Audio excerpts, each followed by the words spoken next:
Hey everybody, Rhadamant here. Thank you for tuning in to the very first episode of Stonehearth. If you would like to skip the game's overview and also the scenario setup, please use YouTube chapters. Welcome everybody to a brand new series playing Stonehearth. This series is a result of the Viewer's Choice poll, where every Thursday my viewers get to vote on a game that I play. So before I start, I want to read a little bit about the game and about the Ace mod that I'll be using. So Stonehearth is a game where you lead a tiny expedition to forge a new settlement in the face of dangers and adversity. You establish food supplies, build shelter, defend your people, monitor their moods, and find a way to grow and expand, facing the challenges at every step. I'm also using the Ace mod, which expands the game sort of where the official development halted, adding in many of the mechanics and features that would have likely been added to the game anyway before development discontinued. For this series, it is a casual series, and honestly, in my opinion, Stonehearth is probably best played somewhat casually and not min-maxed, so I won't be min-maxing. And I'll be playing on normal difficulty as the Ascendancy on a temperate biome with the foods for days supplies, and starting characters and world seed are going to be more or less randomized for the most part. And then all of the characters thereafter will be... So the initial characters are named after Patreon patrons, and then everyone else will be raffled off to live viewers. So let's get going. This is a story of a brave band of settlers from the Ascendancy. So talking about the others, we have the Raya's Children, which are like desert people, and then the Northern Alliance, which are mountain people. The Ace mod is working, I think, on dwarves, but I have no idea what the ETA on that is. A prosperous and industrious kingdom seeking new lands and adventure, they set off to the temperate biome. So there's temperate, desert, Arctic, and highlands, and I'll be playing temperate. Darkmoor Forest, a location that, well, I can't read that anymore, but I'll be playing on normal difficulty. So peaceful difficulty is like no combat, no threats, gentle, very gentle threats. Normal is definitely the way I prefer to play it. On hard, you start to need to sort of min-max and speedrun certain things, or you get stomped. So normal is a very good playing experience for new players. An inspiring place to start anew. So here is our roster. Your characters start with mind, body, and spirit, some number between 1 and 6, and then also some personality traits. Should look fairly familiar to like RimWorld players. Just thinking about like what is ideal in this situation. Ideally, you're going to want 1 or 2 people with particularly high mind stats. So mind is your ability to learn new stuff as a crafter for the most part. So it's very useful to have certain crafters like masons and blacksmiths have high mind stats so that they unlock and level up more quickly. Body is muscle, speed, stamina. You're going to want like 1 or 2 people with particularly high body stats. Who will make for good fighters in your community. And then spirit is willpower, compassion, inspiration, and courage. These are good for like, shepherds or clerics, so on and so forth. You probably only need maybe like 1 person with particularly high spirit stats. On the other hand, you don't really necessarily need a min-max. The other thing is there's the personality traits. So like callous and stoic, or light sleeper and passionate carpenter, so on and so forth. So those are things to consider as well if you want to avoid particularly bad traits, And I'll just show you a few more traits. So like a storm chaser who likes to be in the storms, or courageous, or a cultist, or, they are a goat, where they aren't picky about what they eat, so on and so forth. So I'm just going to reroll all citizens just to get like a good sort of balanced initial group that won't epic fail. So like this is a pretty high-minded group here with high-level mind. Not a lot of good body, but like, I'm going to make do. That's fine. And then these initial characters are going to be named after my Patreon patrons, but I'll do that in-game once I start. I'm going to be doing the food for days. So the way to add new people to your community is you need to hit a prerequisite of food and wealth. So food for days allows for the community to grow a little bit faster than the others. But you can see that you can either start with like a lot of money or start with some comforts or start with military stuff. So food for days is what I'll be going with. And then in terms of the map. So you can re-roll the map. This is going to be the temperate biome maps. So the other maps look a bit different. And what you're probably looking for in a map is, if you look at the resources above my head, you want like a mix of wildlife, trees and plants, and minerals, ideally.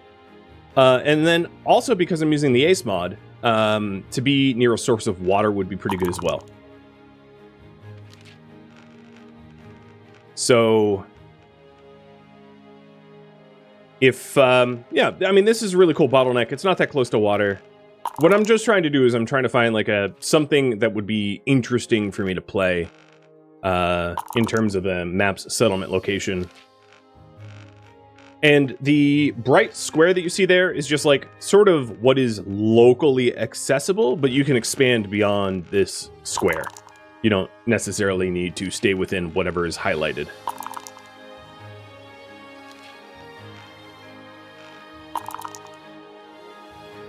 All right, here we go. This is good enough.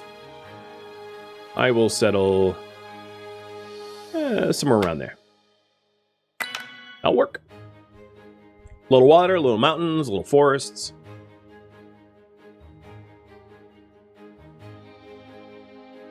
So before I kick off, I should explain what the Ace mod is. So the Ace mod is the authorized community expansion. It is sort of like the official expansion of the game beyond the discontinuing of its official development. And it adds in, I'm just going to very briefly summarize, it adds in irrigation, fluid control, new resources like thatching and stuff that you get from animals and hunting, some wildlife, the Highlands, the entire Highlands biome and the Highlands people, a lot of variety and overhauls of equipment and blacksmithing and the introduction of fuel, which is required to keep things stoked, you know, hearths, for instance. And then also some like military gear and military unit improvements. I normally, when I play a new game, I like don't use any mods, but the Ace mod really is, it's sort of like playing Skyrim or Morrowind with like the Morrowind overhaul, or Skyrim overhaul, where it like just fixes all the bugs and like makes the game more playable. So I don't even think of it as a mod at this point. All right, so this is the starting location here, and we get to place down the town banner, which is where your sort of like cart and wagon will stop. So taking a look around, we have a lake or pond down here, which would be good for farming. So it looks, my guess is we'll have somewhat of a stepped town where we build into the cliffs, where maybe we have like blacksmithing closer to the mountains and farming closer to the water, something like that. But I'm going to be settling, let's say, here.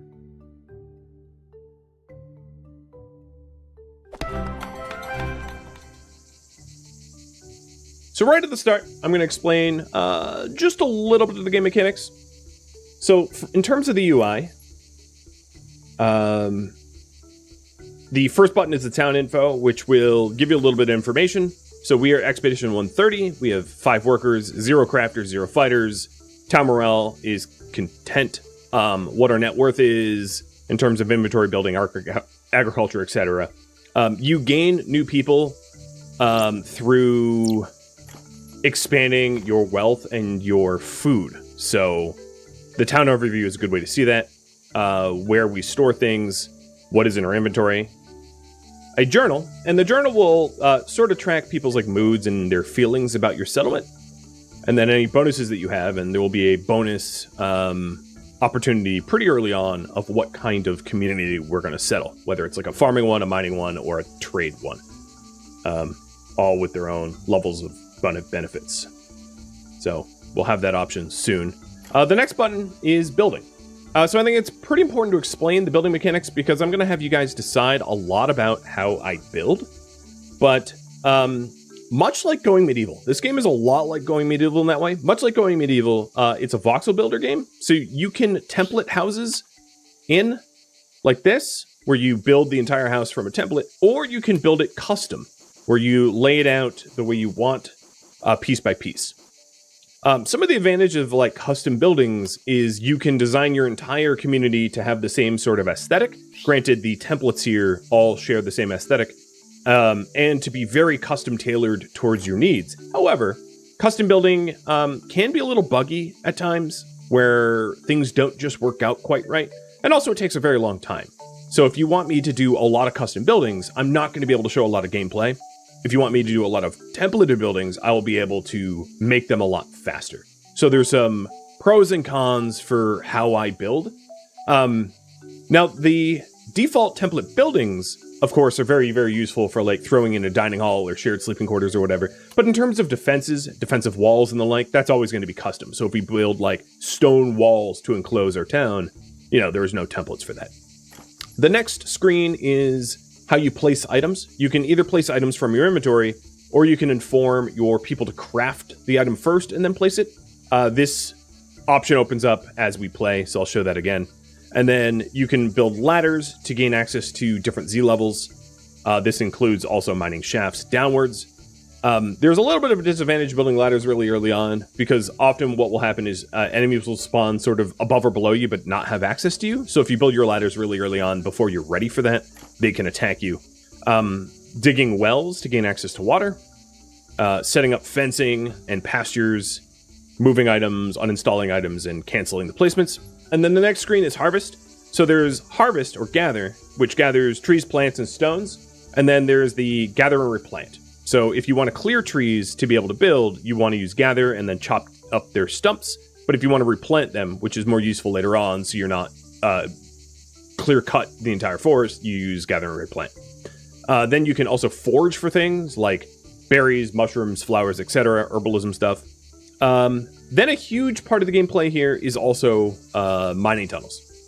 So the game allows you to mine out tunnels into the mountain, kind of like Dwarf Fortress. So you can play this game completely subterranean if you want, and build into the mountain and be underground. And there's even some underground farming that is unlocked later on, like for mushrooms and the like. But I'm not going to be playing that way, just because it's probably not the default way and it's a little bit harder and more frustrating. And then you can also mine custom blocks. So the default mine shafts are like 4x4s, which allows freedom of movement.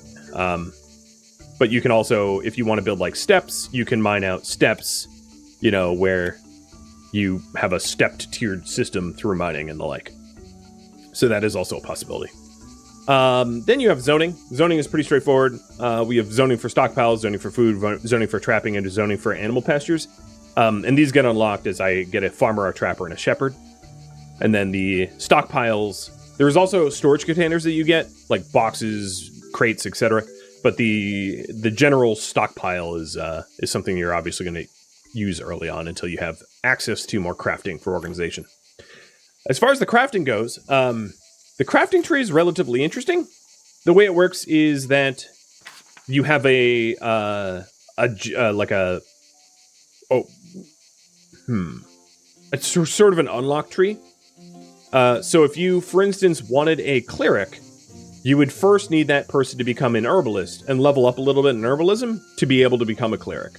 Same with like a footman to a knight, or a footman to an archer, or a mason to a potter, so on and so forth. So it's important to manage your professions well, because like, let's say you want to cook really early on, it's going to probably be in your advantage to get 2 farmers to start leveling up, because then one of those 2 farmers can become a cook or can become a shepherd, etc., etc.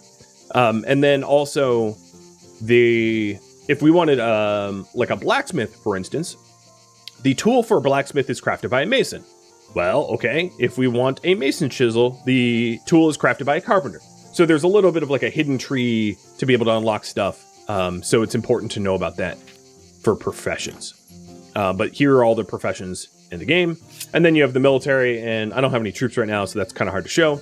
This is also a multiplayer game. Of course, I'm playing single player, but you can play multiplayer. I personally have never played a multiplayer, so I can't speak on that at all. And then a bulletin of your notifications of like people leveling up, traders coming in, quests being offered, so on and so forth. Next is building vision. This is just allows you to like show the entire building, remove the roof, remove the walls, so on and so forth. Slice is interesting. It makes it a little bit easier to dig out mine shafts. It allows you to slice the terrain to a specific level so that you can mine more easily, as you can see. Like if I wanted a mine shaft, slicing at 54 meters elevation makes it so that I can see that mine shaft without much effort, right? So slice is a really useful tool, and it also will slice buildings and everything. X-ray is hard to show, but X-ray would allow you to set it up. If you had a mining shaft or mining tunnel, you would just see that tunnel instead of the terrain itself. And then there's heat maps. Heat maps for like what is appealing. People want to live where it's pretty. You have heat maps for wilderness. So living where it's pretty is important for mood and morale. Wilderness is important for trapping. If you want to try to trap wild animals, you want the wilderness score to be very high. And wilderness is kind of just an average of like how many trees are around, more or less. And then the last one, which is really useful, is an ore detector. So like ore detector used with slice can show you where you should start mining. So wherever there's like orange here, like there's a huge node of ore here. I don't know what kind of ore it is, but as you approach it, as you can see, this vein is continual. So like if I mined to this point, I would see, oh, this is coal, or this is tin, or this is copper, or whatever. And then I would know where like a huge node of it is. Then this weird bar that's underneath me is sort of just like what your processor is managing to do. So if you're bottlenecking in terms of hardware, that will show you there. And that is the long and short of it. So the first poll that I have to ask for you guys is, how should I build housing? Because pretty much the first thing that you want to do in a brand new game is to set up housing and set up farming. So I can either do a templated group homes, a template cottage, a custom barracks, or custom small homes. So the options are above my head. I'll give you 2.5 minutes on that. To show you what the templates look like, the cottages are like a little cottage for 2. The shared sleeping quarters is a larger barracks of 4. And then there's also the tiny cottages as well. You do end up unlocking templates for like carpenter houses, mason houses, so on and so forth. So there will be additional templates that show up over the course of time. But right at the start here, because I'm still paused, I'm going to lay out just like a really large general stockpile, which contains everything, and start harvesting resources around me, because I know whatever I end up building, it's going to be wooden, at least initially. So the other thing is I want to promote someone to a carpenter. So first, I don't know any of these people yet, so it's important to, I guess, look. We have one person with a mind of 6, so they're going to be particularly useful at leveling up. They're excitable and occultist. We have a professor who's also a heliophile. They're high-spirited. Hopkins, who's a coffee lover, empathetic, and a heart of a crafter, so he loves crafting things. He also has particularly high mind, so he'd be good as a crafter as well. Monty, who's average across the board, 3 through 3. Opinionated, pack mule, and pluviophile, likes to be in the rain. And then Nindrid, who has a green thumb and is also a pluviophile. So I think what I'm going to do is I'm going to make Nindrid a farmer. Done. And then I will make Hopkin our carpenter.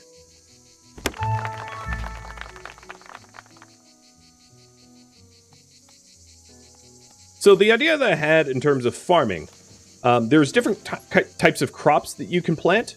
The initial crops that you have access to don't require irrigation, but eventually we will, and that's why I want to get down to this lake. Because once we require irrigation, having access to water will help the crops grow faster. So now that we have a carpenter level 1, I can have the carpenter build a carpenter workbench, which will unlock a whole lot of recipes for me. And it looks like template of cottages is what we're going to go with. So the current priority for me is build cottages and a farm. Very straightforward.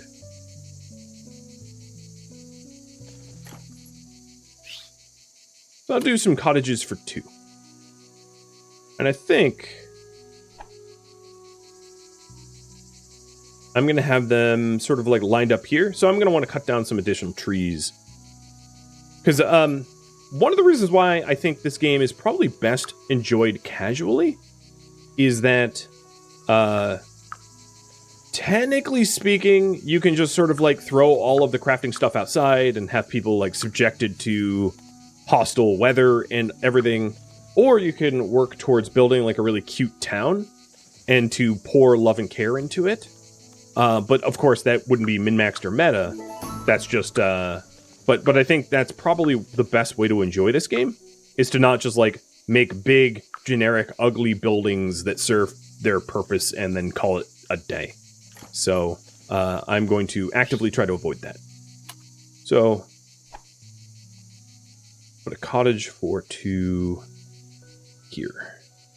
And these house 2, obviously. So I'm going to want maybe a few of them. And I'm also planning out, I'm spacing them out in such a way where I can build useful roads after the fact.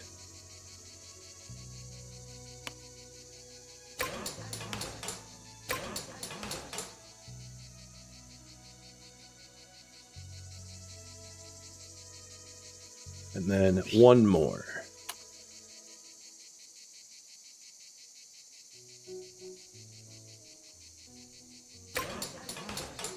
Okay.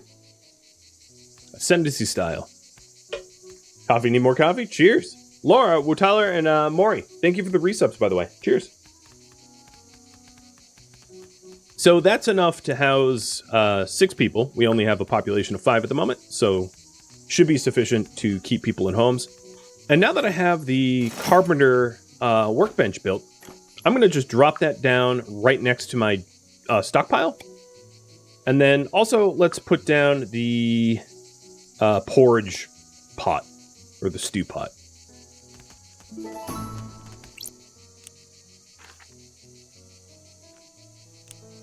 Okay, here is part of the story about how to develop our community. So this is going to be important for me to read for you all. A strange bird. A bird messenger? An odd bird arrives with a letter in its beak, stamped with the official seal of the Ascendancy. Dear Expedition 130, I hope this letter finds you well. By my guess, you've likely set up camp by now. As your capital liaison, it is my honor to preside remotely over the official founding of your outpost. I trust that you had ample time to choose a name on your journey. As you know, every settlement must choose a banner. A banner reflects your spirit and vision, uniting factor which brought the expedition together. What future did you foresee when you embarked on your quest for township? Hold in your mind a vision of your town will one day be. Your banner will see that course, but it is up to you to finish it. Choose well, my friends. I eagerly await your reply. So we have the official settlement declaration, where we choose a name, and then also what banner. So there's vitality.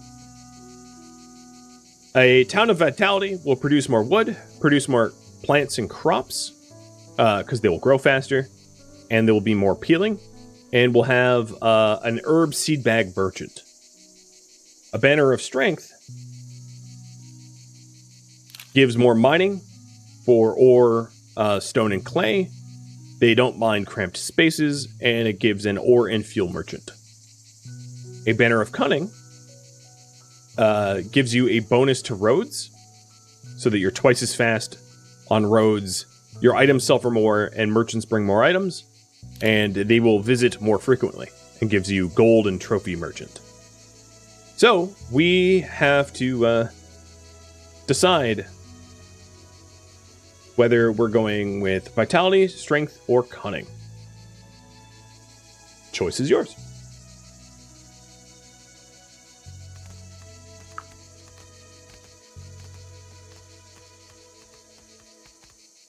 All right, the other thing I want to do is to set up some growing zones. So I think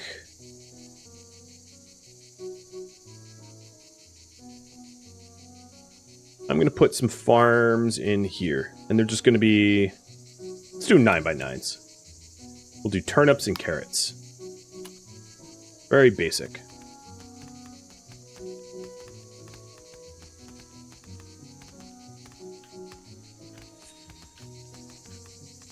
I really would like this tree stump removed as well, because it's blocking where I want to expand.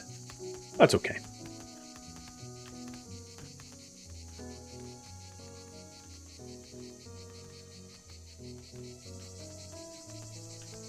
Am I not doing cheesy strip farms? No. I'm not playing meta. I explain that in the details.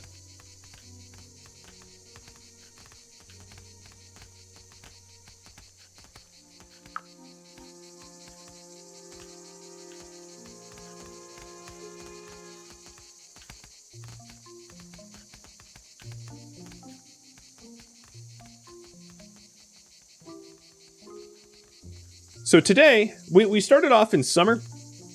So it is currently summer, and summer will end in 18 days.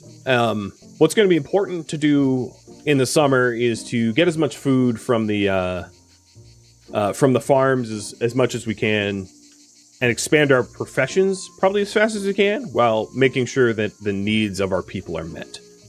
That would be my my sort of feedback about that.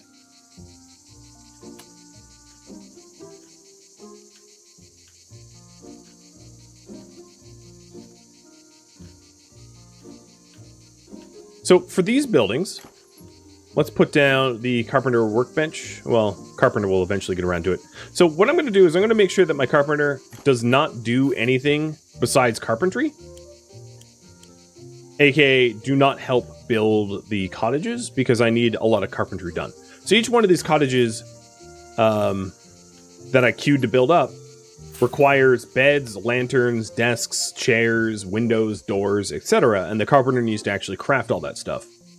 So in going to the town info citizens, or just hit C, as in Charlie, you can tell your carpenter, you can direct your carpenter to only work on certain things to prevent them from doing hauling tasks or tasks that just like don't have them working towards your ultimate goal.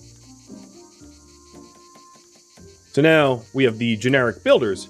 So any like generic worker here in the job sheet, these workers are like harvesters, haulers, constructors, miners. They're sort of a jack of all trade. Whereas carpenters, despite what it sounds like, they don't actually build the homes. They're responsible for more furnishings. They're more of a furniture maker rather than a builder.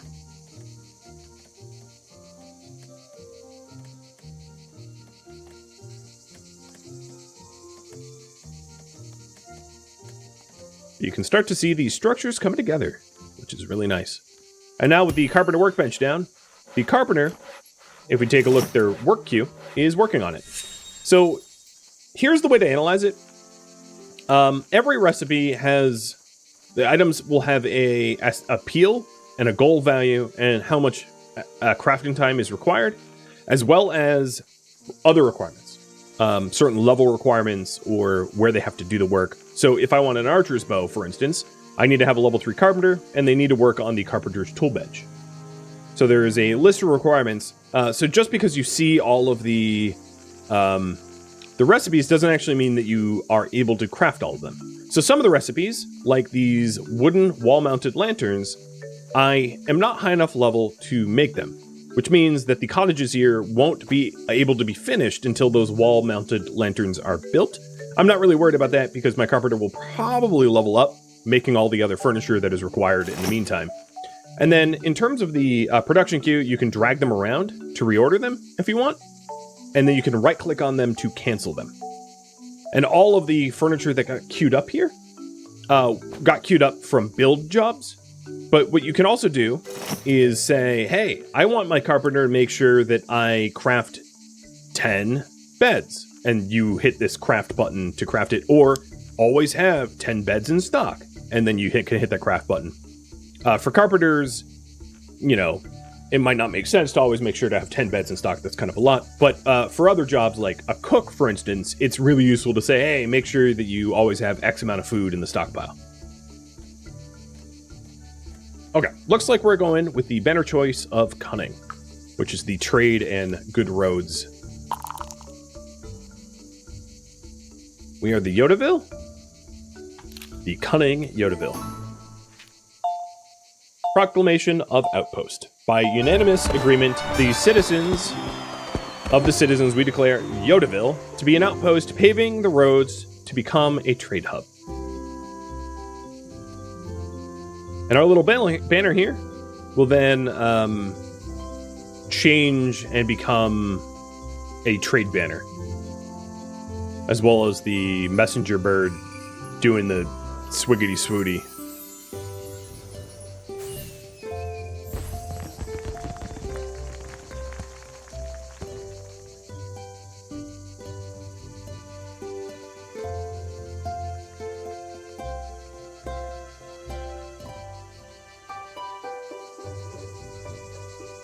And everyone's sort of celebrating.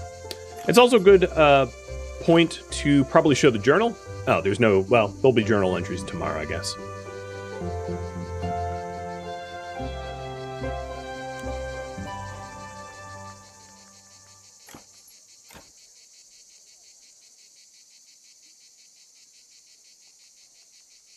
I've got tin, coal, copper. Is this iron? It is. Wow, I got lucky. Okay. A potter can now craft the Gold Trader Market Stand, which is the special one for cunning villages. The bird squawks. You're not sure how you missed it before, but the bird is wearing a tiny backpack. It contains a note which reads a little something to help you celebrate, along with 2 baskets of cooked nuts, 1 serving of buttered beer, 2 roasted duck, 3 hardtack crackers, and 3 berry juice. And the bird departs. The odd messenger bird scurries off with your official settlement founding declaration in its beak, carrying it in the vague direction of the capital.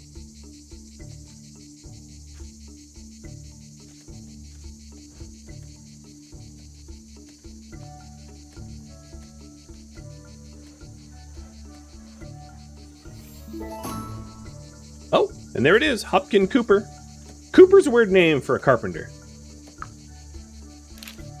Well, I guess Coopers make barrels, which is kind of carpentry. But I was actually going to rename these after my Patreon patrons. I just didn't want to take the time right at the start. So let's do that now that progress is being made.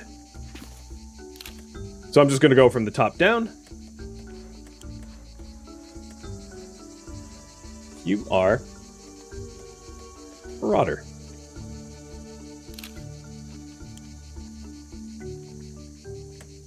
You are aggro. Nope, that's not what I meant to do. Cool Mike.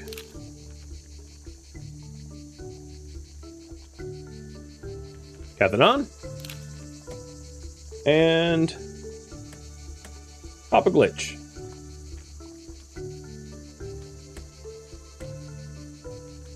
There we go. Do I have any journals? Not yet. So unfortunately, I don't have any beds yet. A little rough on my starting people, but that's just the way it is. Roughing it. And you can see like tons of little scaffolding. The scaffolding is so that they can access higher up spots. It's made automatically. You don't have to build your own scaffolding unless the game bugs out. Rarely does that happen. And Cathanon earned a new title, an apprentice builder, because they have built so many things. Same with Aggro and Marauder.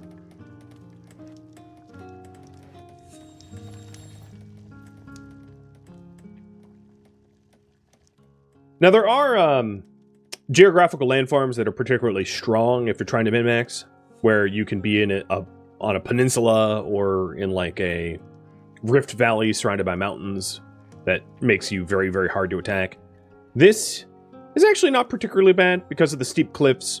I can wall them up at choke points if I need to. That is helpful. We'll get into military later on. Which reminds me, hey, carpenter. Let's make another farmer hoe. And a practice sword. And a rough wooden shield. Actually, 2 rough wooden shields and 2 swords. I'm going to still work on the furniture first because I want to furnish these cottages. That is my priority. But the second farmer can become a cook once they level up, which is always nice to have 2 farmers. And also, I want to start other farming fields. Just that this stump is in the way where I actually want to put the next field. You know, maybe I'll space them out. Anyway.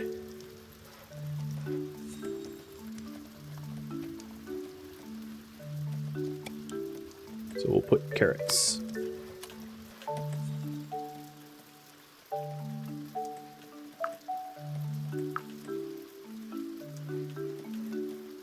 Shouldn't the farm be at lake level for irrigation? Not necessarily. So some plants do not require irrigation. Turnips and carrots do not. They would have crop properties here that would require them. So crops have a certain growth time of how fast it grows. Carrots are 2 days before, so they mature very quickly. They have a specific amount of sunlight needs, so there's certain seasons that are going to be ideal. So the current sideline is 90%, and they need somewhere between 70 and 96. Their preferred season when they want to grow, and then, you know. So there will be crops that we get later on that will need irrigation, like corn and wheat. And that's when I'll plant down there near the lake. Oh, what the heck happened?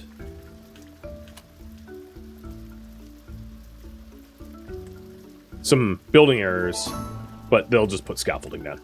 So here is the daily update. Immigration report. Because I have the necessary food and net worth, I can have a new person join. So we have Caleb Mistral. Mind 4, body 2, spirit 3, who likes rain and is empathetic. And this guy is going to be named after one of you. So raffle timer is up. Good luck.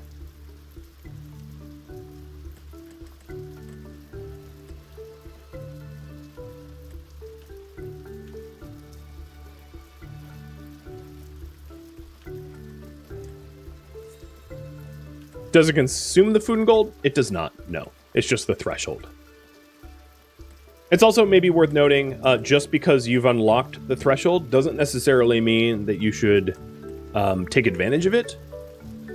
The reason I say that is it is entirely possible to have enough food stockpiled, but if you're not actually actively generating the food, you can face starvation. So what I'm trying to say is, like, be careful when you accept more people. Plus, like, betting and the like, you know.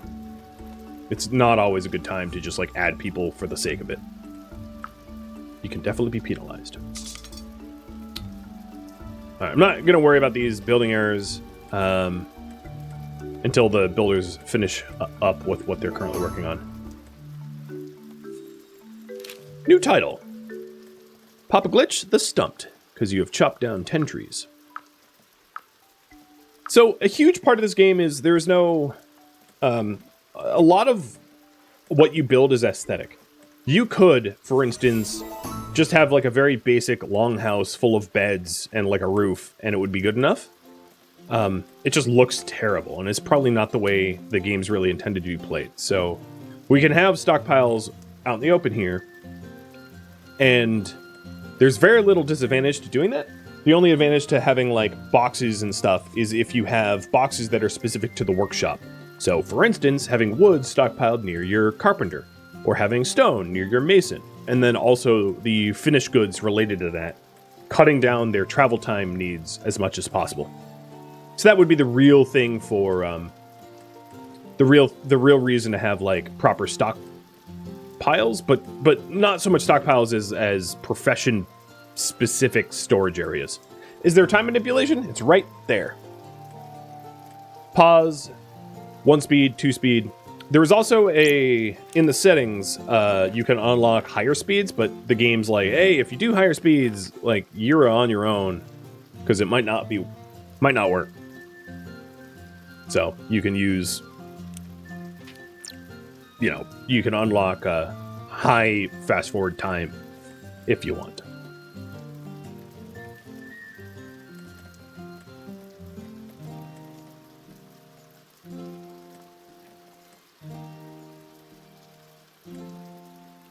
Yeah, most of these little building areas are going to clear as soon as a builder gets freed up and addresses whatever issue it is.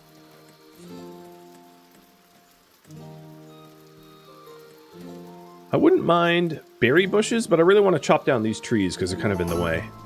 Oh, you are now an apprentice restocker. Nice.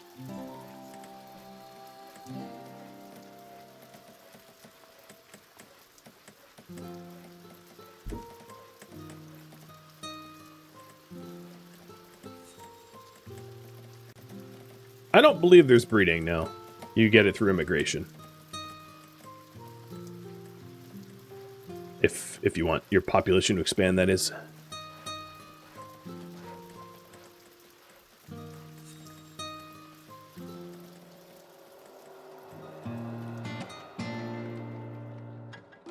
Thank you for tuning in to Stonehearth, which originally streamed live on Twitch August 31st. If you have any feedback or questions for me, let me know in the comments below. If you would like to catch a live stream of mine, Rhadamant.com has my stream schedule and countdown timers to upcoming streams. If you would like to join my Discord community, Rhadamant.com or the description of this video have a link to Discord. Thank you so very much for watching, and a special thank you to my Patreon patrons, Twitch subscribers, and viewers like you that support the channel and made it all the way to the credits. Thank you so very much. I hope to catch you in next episode or an upcoming stream. Farewell, my fellow Hearthlings.